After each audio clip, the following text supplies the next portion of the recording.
नमस्कार दोस्तों। आज की कहानी है थप्पड़। एक परिवार में सुलेखा, उसका पति अमन और उसकी सास पुष्पा जी रहते हैं। सुलेखा की शादी को 6 महीने ही हुए थे। शादी के बाद सुलेखा ने अच्छे से अपनी गृहस्थी संभाल रखी थी। घर में सभी सुलेखा से बहुत खुश थे। सुलेखा की एक छोटी ननद थी, सोनम। सोनम को अपने साथ पढ़ने वाले लड़के रवि से प्रेम हो गया था। रवि के घर वालों को शादी की जल्दी थी, इसलिए सोनम की शादी अमन की शादी से 1 महीने पहले ही कर दी थी। रवि ऑफिस के काम से कुछ दिनों के लिए शहर से बाहर गया हुआ था, इसलिए सोनम ने सोचा कुछ दिन मायके में रह आती हूँ। सुलेखा और अमन की शादी के बाद सोनम 15-20 दिन मायके में रह कर गई थी। दोनों ननद भाभी में अच्छी दोस्ती हो गई थी। सोनम मायके आ गई, उसे मायके आए 5 दिन हो गए। इन 5 दिनों में दोनों ननद भाभी ने खूब शॉपिंग की, मूवी देखने भी गई और बहुत एंजॉय किया। पुष्पा जी भी ननद भाभी का प्रेम देखकर खुश थी। एक दिन अमन का ऑफिस से सुलेखा को कॉल आया कि मैं 2 घंटे में घर आ रहा हूँ। आज मेरे बॉस अशोक की शादी की सालगिरह की पार्टी में चलना है।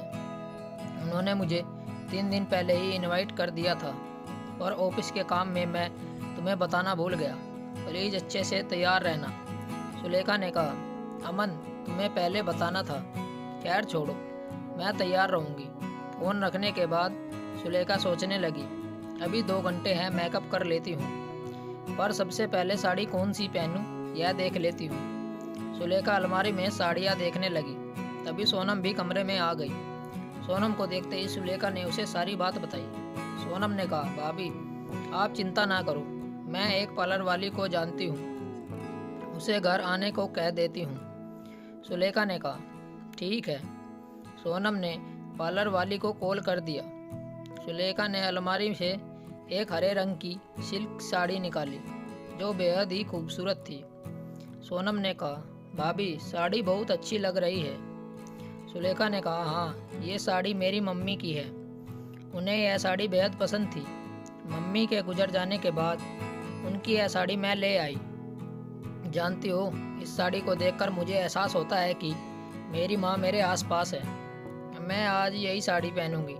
सुलेखा को साड़ी पर सलवटें दिखाई दी तो वह साड़ी पर प्रेस करने लगी। तभी पार्लर वाली आ गई। सोनम ने कहा, भाभी साड़ी मैं प्रेस कर देती हूँ, आप अपना देख लो। सुलेखा ने कहा, ठीक है। सुलेखा ने सोचा पहले फेशियल करवा लेती हूँ, फिर बाकी। अभी जो समय है, सुलेखा फेशियल करवाने लगी और सोनम साड़ी पर प्रेस करने लगी। वह प्रेस करते करते बात भी कर रही थी। अचानक से सोनम का फ़ोन बजा। वह फ़ोन रवि का था। सोनम ने प्रेस को खड़ा करके रख दिया और बाहर बात करने चली गई। उधर सुलेखा आंख बंद किए बैठी थी और पार्लर वाली अपना काम करने में व्यस्त थी। तभी कुछ जलने की बदबू आई। सुलेखा ने देखा उसकी साड़ी जल रही है। सोनम को जैसे ही बदबू आई तो वह भी फ़ोन रखकर कमरे में आई और बोली, भाभी कुछ जल रहा है क्या? सुलेखा के हाथ में साड़ी थी और उसने सोनम को देख उसे गुस्से में एक जोरदार तमाचा जड़ दिया। सोनम तिलमिला गई। पार्लर वाली सहमी सी खड़ी तमाशा देख रही थी। इस थप्पड़ की आवाज़ पूरे घर में गूंज गई। घर में तूफान आ गया। पार्टी में जाना तो बहुत दूर की बात थी। अब पार्लर वाली चुपचाप चली गई।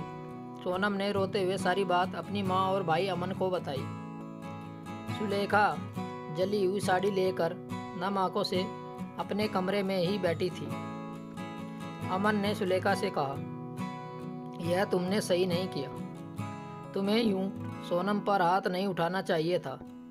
जाओ जाकर उससे माफ़ी मांग लो और मामला यहीं ख़त्म करो।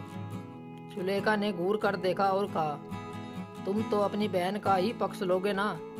यह साड़ी मेरी माँ की निशानी थी, इसमें उनकी यादें थी। मैं किसी से माफ़ी नहीं मांगने वाली। अमन समझाता रहा, पर सुलेखा अपनी जिद पर अड़ी रही। उधर सोनम रोए जा रही थी और पुष्पा जी उसे समझाए जा रही थी। सारी रात घर में कोई सो न सका। सुबह भी घर का माहौल गर्म था। सोनम और सुलेखा एक दूसरे से बात करना तो दूर, एक दूसरे की तरफ देखना भी नहीं रही थी। पुष्पा जी भी सुलेखा से मुंह फुलाए हुए घूम रही थी। पुष्पा जी ने सुलेखा से कहा, बहू तुमने सोनम पर हाथ उठाकर सही नहीं किया। अरे कल को उसके ससुराल में पता चलेगा तो उसकी क्या इज्जत रह जाएगी।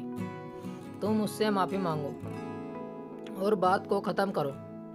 सुलेखा ने कहा, माँ जी, सोनम के कारण मेरी माँ की साड़ी जल गई। उस साड़ी में मेरी जान बसती थी। मैं माफ़ी नहीं मांगूंगी क्योंकि मैं गलत नहीं हूँ। सोनम की जगह मेरी बड़ी बहन भी होती तो भी मैं ऐसा ही करती। सुलेखा की बातें सोनम ने भी सुनी। अमन भी वहीं सोफे पर बैठा था। सुलेखा रसोई में चली गई। सोनम ने रोते हुए कहा, देख लिया भैया, भाभी को आपसे किससे ज़्यादा प्यार है, बहन से या पत्नी से। अमन चुप रहा। सोनम ने फिर कहा, बात मेरे सम्मान की है। जब तक भाभी अपना नाक मेरे कदमों में रगड़ कर माफ़ी नहीं मांगेगी, मैं उन्हें माफ़ नहीं करूँगी। यह सुन अमन हैरान था। समझ नहीं आ रहा था किसका पक्ष ले। सुलेखा भी माफ़ी नहीं मांगने वाली जिद लेकर बैठी थी। अमन भी सोचने लगा, साड़ी सुलेखा की माँ की निशानी थी। उसे गुस्सा आ गया होगा और गुस्से में आकर उसने थप्पड़ मार दिया। पर सोनम भी गलत नहीं थी। बड़ी कसमकस में था अमन। बहन का साथ दे तो पत्नी नाराज, पत्नी का साथ दे तो बहन नाराज। बहुत देर तक अमन सोच में डूबा रहा। कुछ देर बाद अमन अपने कमरे में गया और सुलेखा के पास आकर बोला, सुलेखा, मैं जो कह रहा हूँ मेरी बात शांति से सुनो। सोनम ने कभी भी तुम्हारे साथ बुरा व्यवहार नहीं किया। सोनम ने वो साड़ी जानबूझकर नहीं जलाई होगी। वो सिर्फ तुम्हारी मदद कर रही थी। फोन आ गया तो प्रेस खड़ी कर वहाँ से बाहर बात करने चली गई। इतने में प्रेस साड़ी पर गिर गई और साड़ी जल गई। क्या इसमें सोनम की कोई गलती है? तुमने गुस्से में उस पार्लर वाली के सामने थप्पड़ दे मारा। क्या तुमने सही किया? फिर अमन उठकर चला गया। कुछ देर बाद सोनम हॉल में बैठे भाई अमन और माँ पुष्पा के पास आई और बोली, माँ, नाश्ता करने के बाद से मेरी घड़ी नहीं मिल रही। मैंने वह उतार कर टेबल पर रख दी थी। क्या आपने इन्होंने देखी है? पुष्पा जी ने कहा, नहीं, मैंने नहीं देखी। सोनम ने कहा, पता नहीं कहाँ रख दी। वह घड़ी पापा ने मुझे पिछले जन्मदिन पर दी थी। वह पापा की आखिरी निशानी थी। सोनम बेचैन होकर घड़ी ढूंढने लगी पर घड़ी कहीं नहीं मिली। पुष्पा जी ने कहा, बेटा, मैं जानती हूँ वह घड़ी तेरे लिए कितनी अहमियत रखती है। तेरे पापा की आखिरी निशानी थी। सोनम कमरे में बैठी थी तो अमन उसके पास आया और कहा, तुम्हें घड़ी नहीं मिली, तुम इतनी बेचैन हो गई। अच्छा, यदि तुम्हें पता चले वह घड़ी किसी से टूट गई तो क्या करोगी? मैं शायद उसे मार ही दूँ। गुस्से में सोनम ने कहा। अमन ने कहा, यही काम तो जली साड़ी देखकर सुलेखा ने किया। उसके मन में भी यही विचार आया होगा। अमन ने जेब से घड़ी निकाल कर सोनम को दे दी। सोनम चुपचाप बैठी रही। उधर कमरे में बैठी सुलेखा सोच रही थी, अमन ने सही कहा। मुझे गुस्से में आकर सोनम को नहीं मारना चाहिए था। उसने जानबूझकर तो साड़ी नहीं जलाई होगी। सच, गलती तो मेरी की है। सुलेखा सोनम के कमरे में गई। सोनम कमरे में तो क्या पूरे घर में नहीं थी। सुलेखा ने सोचा, सोनम गुस्से में अपने ससुराल ना चली गई हो। वह बेचैन हो गई। कुछ देर बाद सुलेखा ने सोनम को आते देखा। दोनों ने एक दूसरे को देखकर कहा, मुझे कुछ कहना है। फिर दोनों ने एक साथ एक दूसरे से माफ़ी मांगी। सुलेखा ने कहा, मुझे गुस्से में थप्पड़ नहीं मारना चाहिए था, मेरी गलती थी। सोनम ने कहा, नहीं भाभी, मुझे भी लापरवाही नहीं करनी चाहिए थी। मेरी गलती का जब पता चला जब पापा की घड़ी गुम हो गई, मेरी क्या हालत थी। सोनम ने एक पैकेट सुलेखा को दिया जिसमें वही जली हरी साड़ी थी। इसे सोनम ने पैच करा कर ठीक कर दिया था। सुलेखा यह देखकर बहुत खुश हुई। तभी पुष्पा जी ने दोनों को देखकर कहा, चलो, तुम दोनों की समझ तो आया। मैं तुम दोनों में इतना ही कहूँगी कि गुस्से में ऐसा कोई काम नहीं करना चाहिए जिससे बाद में पछताना पड़े।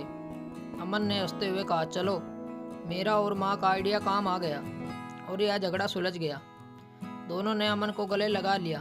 तभी सोनम ने पूछा, भैया, आपको किससे ज़्यादा प्रेम है, बहन या पत्नी? अमन ने हंसते हुए कहा, खुद से। इस सवाल का जवाब देकर मैं अपनी जान खतरे में नहीं डाल सकता। यह सुनते ही सब हंस पड़े। दोस्तों, आपको ये कहानी कैसी लगी हमें कमेंट करके ज़रूर बताएं और हमारे चैनल को लाइक सब्सक्राइब जरूर करें। मिलते हैं आपसे एक और नई कहानी के साथ। तब तक बने रहिए हमारे चैनल के साथ। कहानी सुनने के लिए आप लोगों का बहुत बहुत धन्यवाद।